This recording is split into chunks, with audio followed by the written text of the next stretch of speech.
Welcome to the Speaking of Women's Health podcast.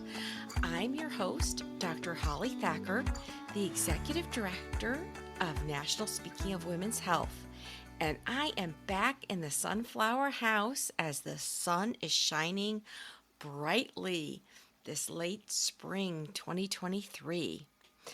So as we're approaching summer, we decided to talk today about summer skincare and everything about sunscreen. With summer officially almost around the corner, it's definitely time to think about protecting your largest asset and your largest body organ, your skin. Because your eyes, skin, and even hair can be damaged by harmful UV rays. Besides protecting your skin daily, don't forget to wear your polarized lenses in whatever style eyeglass or sunglasses you like. And it's a great idea to consider wearing a big hat or at least a cap when outside. And there's lots of over-the-counter spray products that can help protect your hair. Some ultraviolet light on exposed arms and legs for 15 minutes during the summer helps to convert active vitamin D in the skin, particularly in people under age 40. As the skin gets older, we're not as good as able to do this. And certainly bright light and sunlight can help elevate your mood, and so can raising your vitamin D levels, which of course you can do with a vitamin D supplement. And everything you want to know about vitamin D was in our second podcast. But as with most things, too much of any one thing can be detrimental, and especially with sun exposure over prolonged periods of time, it can lead to a lot of harmful effects on the skin, including accelerated aging, those wrinkles and sunspots and so-called age spots, or some people dub them liver spots, but they're really age spots, and the medical term is senile antigeny. Burns. You can get burns from the sun, particularly in fair-skinned individuals, but I even know a certain person who's dark-skinned and loves the sun and follows all my medical instructions except for sunscreen, and she actually was burned and got too much sun. So even if you're not someone who's prone to burning your skin, you still can. And everyone is at increased risk for skin cancer, basal cell cancers, squamous cell cancers, and the dreaded melanoma. Furthermore, in women, you can get melasma, which is the so-called mask of pregnancy. And it's from a combination of high hormone levels like in pregnancy or birth control pills and ultraviolet light exposure. And once you get this, you're always prone to it. I experienced this with my son when I was pregnant with him in the summer. I was helping my sister move all her furniture, and we were inside and outside, and I was tired, and I was sitting there, and one of my friends, a physician, said, "Hey, wipe that dirt off your forehead." It was not dirt. It wasn't Ash Wednesday. It was melasma. So it's interesting that Americans, who we, of course, drive on the left side of the road, we actually have more skin cancer on the left side of the face and neck. While our British friends who drive on the right side of the road, they have more cancers of the skin on the right side of the face.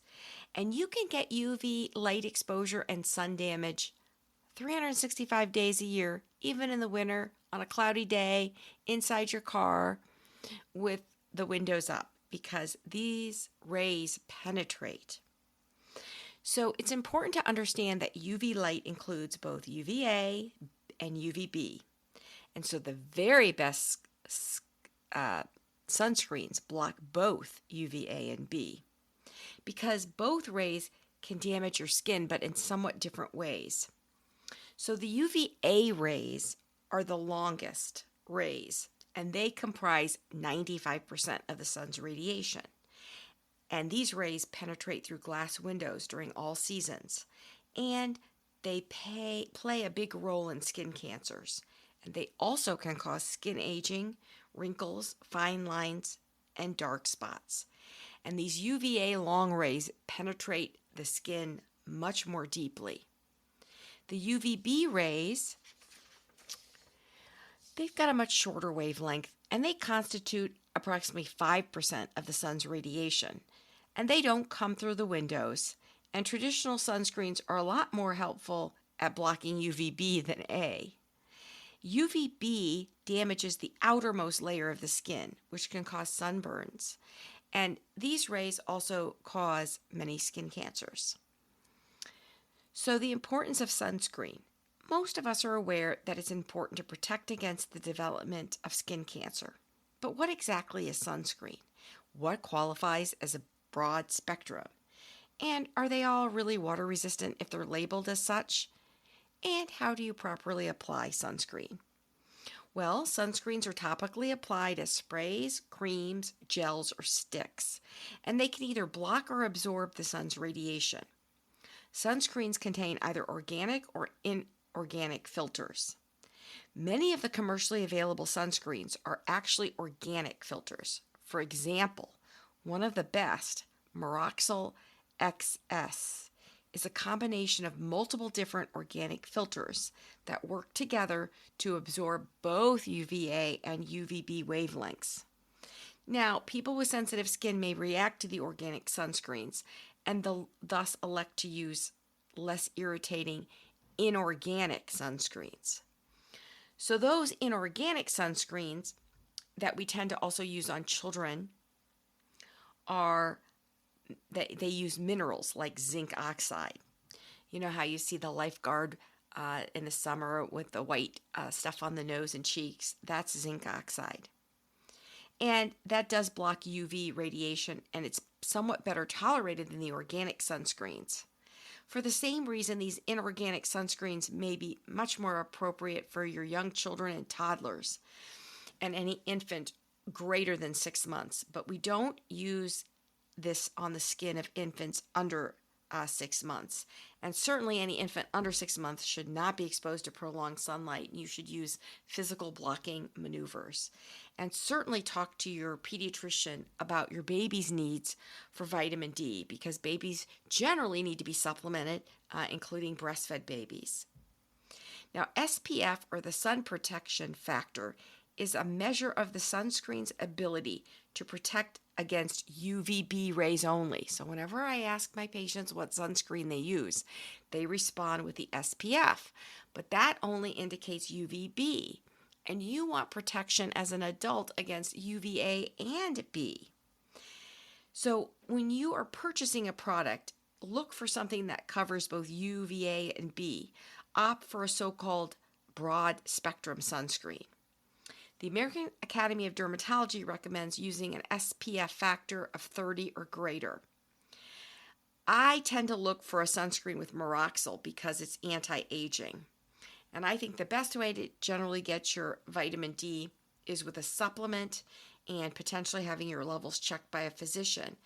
And at least to use sunscreen year-round on your face and neck and décolleté area and hands and ears.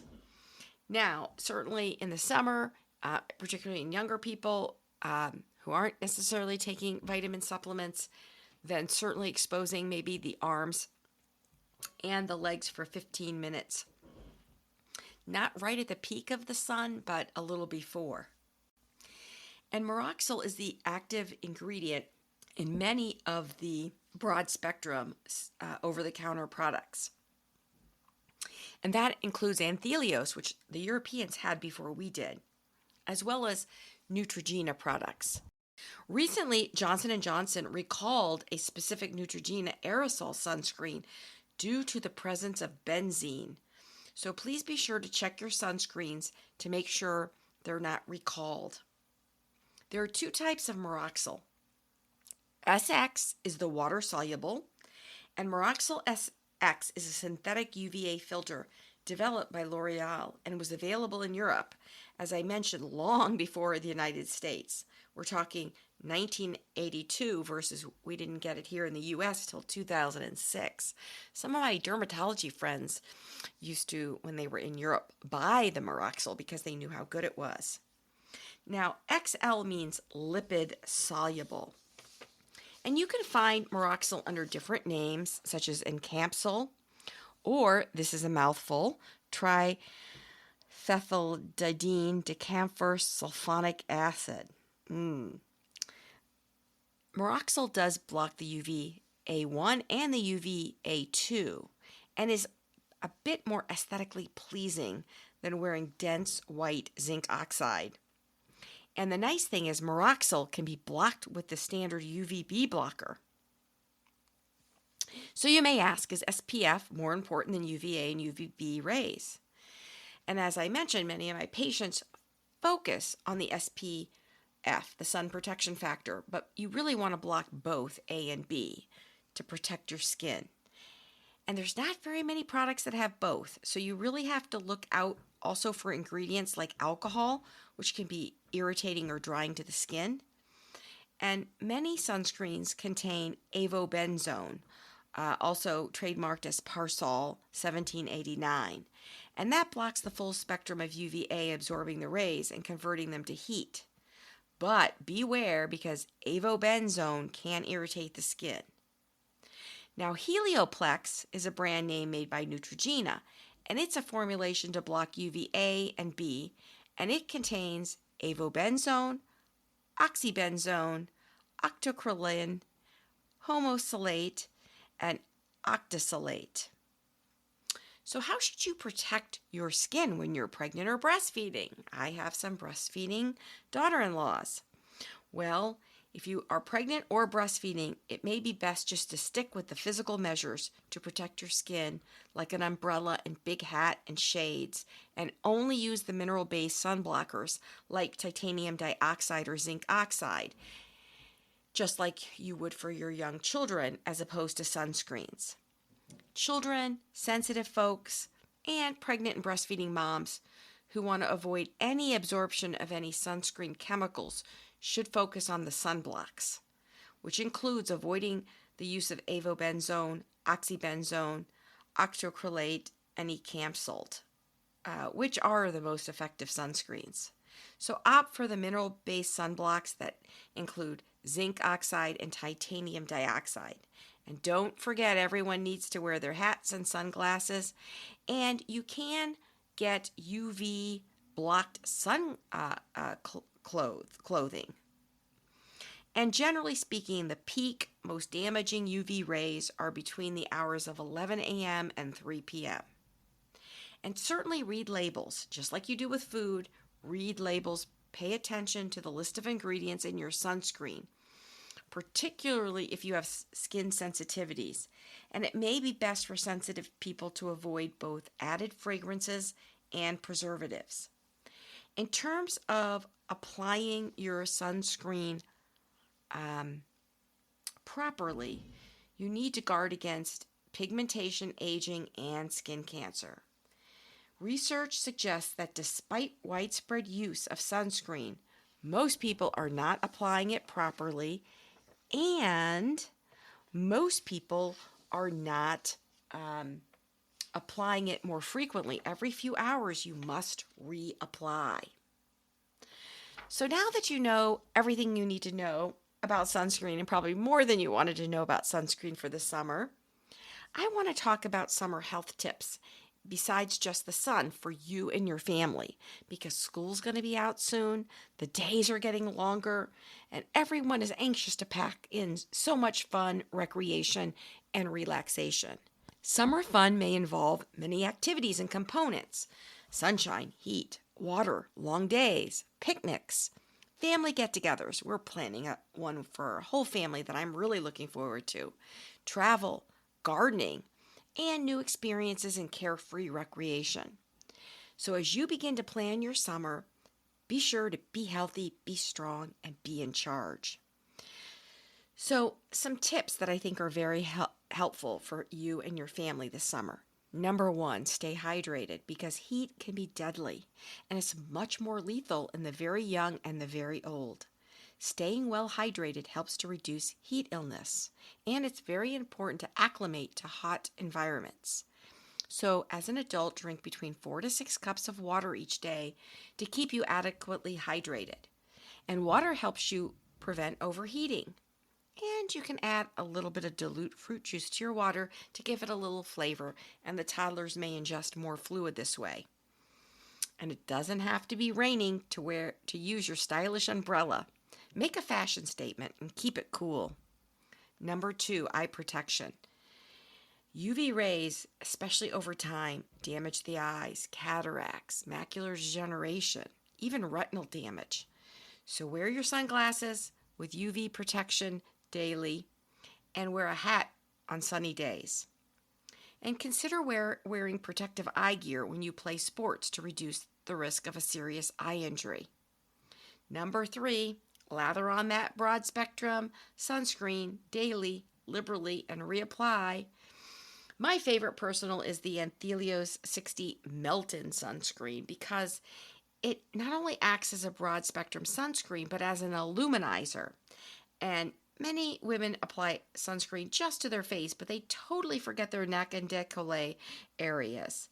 And these areas are simply an extension of your face. And by not protecting your skin, you're going to age yourself before your time. Because you want to keep your skin looking radiant and healthy and glowing. One of our earlier podcasts, we talked about skincare peels and how to keep your skin glowing year-round.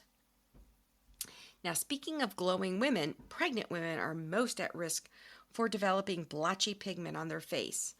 And melasma certainly can be treated, but it will come back with any ultraviolet light exposure. Don't skip your exercise routine just because it's sultry outside. You may need to change where you exercise, and you might need to avoid the peak heat and humidity, but don't get lazy just because it's warm outside. Number 5, watch for mosquitoes, especially at dusk and dawn. There are many mosquito vector-borne illnesses, encephalitis, Zika, malaria in certain parts of the world. The best way to prevent many of these infections is to simply avoid mosquito bites. And mosquitoes are the most active from dusk to dawn.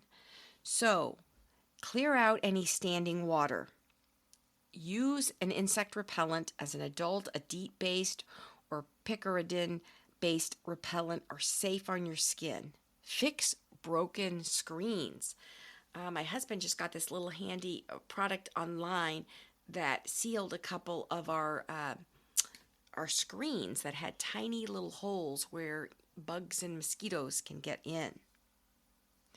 Use an EPA-registered insect repellent, and it's best to spray your clothes, not your skin, with permethrin. Permethrin is a plant-based chemical that should be applied just to clothing, not to your skin, because permethrin can be irritating, so be very careful when applying. Number 6, enjoy hiking and gardening and the great outdoors, but know how to identify both poison ivy and poison sumac. And know when to see your physician if you notice a rash that comes on suddenly. And please see your physician if the rash is extensive or involves the face. And do not apply Benadryl or Caladryl to the skin. You could apply plain calamine lotion or cool compresses. You may be able to take oral Benadryl if you're not going to be driving and you might become sleepy, but topical Benadryl to the skin, which is in some over-the-counter products, is actually a skin sensitizer. And cool Domboro compresses, which you can get over the counter, reduce weepiness of the skin. And if you require prednisone therapy from your physician to treat an itchy dermatitis like poison ivy, you likely will need it for 3 weeks, not just a 7-day course, which a lot of urgent care centers may prescribe. And again, this is not medical advice. This is just a Speaking of Women's Health podcast to keep you empowered with information. Number 7, always observe water safety rules. Do not swim alone, even if you are an expert swimmer. Bring and wear life jackets when swimming, boating, or jet skiing. And remember that water and alcohol do not mix in terms of ingesting alcohol. In fact, ingesting alcohol doesn't mix with a lot of activities, driving, operating machinery. So it's always important to be responsible. Number 8, Watch out for ticks and inspect the skin for any ticks, and that includes your children. When going out in tick-infested areas, it's best, even in warm weather, to wear long sleeves and longer pants, and wear light colors because ticks are dark and small and are a little bit easier spotted against lighter colors. Inspect the body for any ticks after being outside or being in a wooded area. It typically takes more than 24 hours for a tick to infect a person, including the deer tick and Lyme disease. So the sooner that you find and remove the tick, the better. And it's also important to remember that your beloved pet can bring ticks home. So be sure to inspect them on a regular basis as well. If you find a tick attached to you, here's how you remove it safely. Use clean tweezers to grasp the tick as close to the skin surface as possible. Pull upward without squeezing too hard. After you remove the tick, be sure to clean the area and put the tick in a sealed bag or container. Even if you find a tick and remove it within a day, you might want to follow up with your healthcare clinician to rule out the possibility of infection. And some of the more serious tick-borne infections include Lyme disease, which can lead to a lot of chronic problems. It can appear with a bullseye rash, but doesn't necessarily have to. And Rocky Mountain spotted fever. My brother and his son, my nephew, developed this when they were doing a lot of outdoor construction activity in Alabama. And luckily, there's treatment, and early treatment, just like with any condition, is generally better. So, thank you so much for joining us in the Sunflower House. You've been listening to your host, Dr. Holly Thacker, in the Sunflower House on the Speaking of Women's Health podcast. I really hope that you enjoy your summer and that you pack a lot of fun, active activities. And be mindful of taking some of these extra precautions so that you can be healthy, be strong, and be in charge. I hope that you'll subscribe, if you don't already, to our podcast anywhere you listen to podcasts.